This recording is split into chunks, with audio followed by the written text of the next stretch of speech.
Moço, poderia me ajudar com alguma coisa para comer? Quer algo para comer? Pegue esse lanche aqui. Tá aí sua ajuda.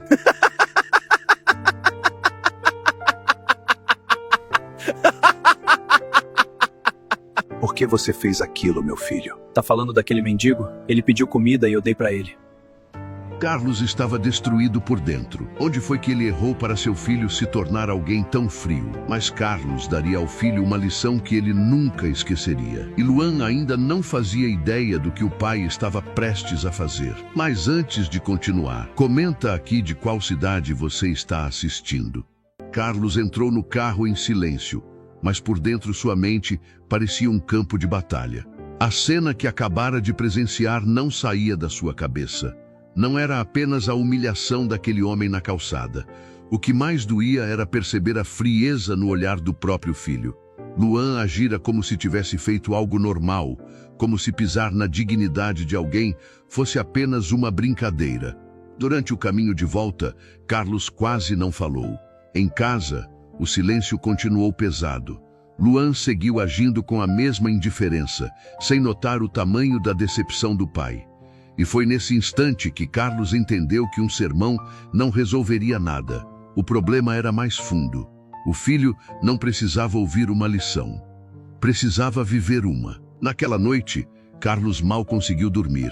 Velhas dores que ele escondia havia muitos anos voltaram a incomodá-lo, como se aquela cena tivesse aberto uma ferida antiga. Antes do amanhecer, ele já tinha tomado sua decisão. Pegou o telefone, ligou para uma pessoa de confiança e pediu que tudo fosse preparado com discrição. Luan ainda não sabia, mas sua vida estava prestes a mudar da forma mais dura possível. Na manhã seguinte, Luan acordou sem imaginar que sua vida estava prestes a desmoronar. Carlos o chamou com pressa e o levou para fora de casa sem dar muitas explicações. Quando chegaram à empresa, o clima já parecia estranho. Funcionários cochichavam, ligações não eram atendidas e os olhares estavam carregados de preocupação. Pouco depois, Carlos anunciou ao filho que tudo havia acabado. A empresa estava falida, as contas tinham sido bloqueadas, os carros seriam recolhidos e a mansão já não lhes pertencia mais. No início, Luan se recusou a acreditar. Achou que o pai daria um jeito, como sempre fazia. Mas, ao longo do dia, cada porta pareceu se fechar diante deles. Pessoas que antes sorriam e faziam questão de estar por perto desapareceram sem deixar rastro. Ao cair da noite, pai e filho já não tinham para onde ir. Foi então que Luan começou a sentir o peso de uma realidade que nunca tinha sequer tentado imaginar. O frio da rua, a insegurança, a fome e, principalmente, o desprezo nos olhos de quem passava apressado o atingiram de forma brutal. Pela primeira vez, ele percebeu como era ser tratado como se não valesse nada. O mesmo garoto que ria da dor alheia agora baixava a cabeça para evitar os olhares de nojo e indiferença. Os dias seguintes foram ainda mais difíceis. Carlos mantinha a postura firme, mas observava cada reação do filho em silêncio. Luan, antes impaciente e arrogante, foi ficando mais quieto. O orgulho começou a ceder lugar ao cansaço.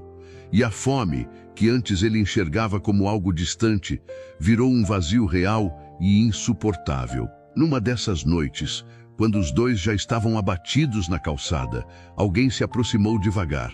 Era o mesmo homem que Luan havia humilhado. Sem raiva, sem cobrança e sem sequer mencionar o passado, ele estendeu uma marmita simples que tinha acabado de receber. Naquele instante, Luan sentiu o peito apertar como nunca. O homem a quem ele negara a dignidade estava agora oferecendo exatamente o que ele mais precisava: comida. Ao receber a marmita das mãos daquele homem, Luan sentiu a vergonha tomar conta do peito. Pela primeira vez, entendeu de verdade o tamanho da crueldade que tinha cometido. Com os olhos marejados, pediu perdão. O homem apenas respondeu com calma que a fome ensina o que o orgulho nunca consegue enxergar. Foi nesse momento que Carlos percebeu que a lição havia chegado ao coração do filho.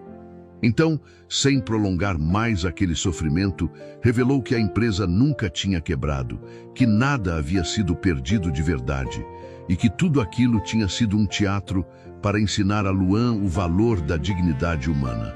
Logo depois, fez uma revelação ainda mais profunda. Na juventude, ele próprio já tinha vivido nas ruas por anos, até conseguir reconstruir a vida. Dias depois, pai e filho voltaram a procurar o homem da marmita. Foi então que descobriram seu nome, Marcos. Aos poucos, também conheceram sua história. Marcos já tinha sido rico e dono de uma empresa estrangeira, mas foi enganado por pessoas em quem confiava e perdeu tudo. Tocando por sua humildade e pela força de sua trajetória, Carlos lhe ofereceu um cargo importante em sua empresa. Marcos agradeceu, mas recusou. Seu desejo agora era outro: ajudar pessoas que ainda viviam nas ruas. Carlos então transformou a ideia em realidade. Criou, ao lado de Marcos, um pequeno restaurante comunitário, onde seriam preparadas marmitas para quem mais precisava. Luan passou a ajudar naquele trabalho sempre que podia. E, certa tarde, ao ver o filho e Marcos sorrindo juntos na cozinha, Carlos entendeu que a maior riqueza que podia deixar para Luan não estava nos bens que possuía, mas no caráter que finalmente começava a nascer dentro dele. Se você gostou dessa história, deixa seu like, se inscreva e compartilhe com alguém. E comenta aqui: você acredita que uma pessoa pode mudar de verdade?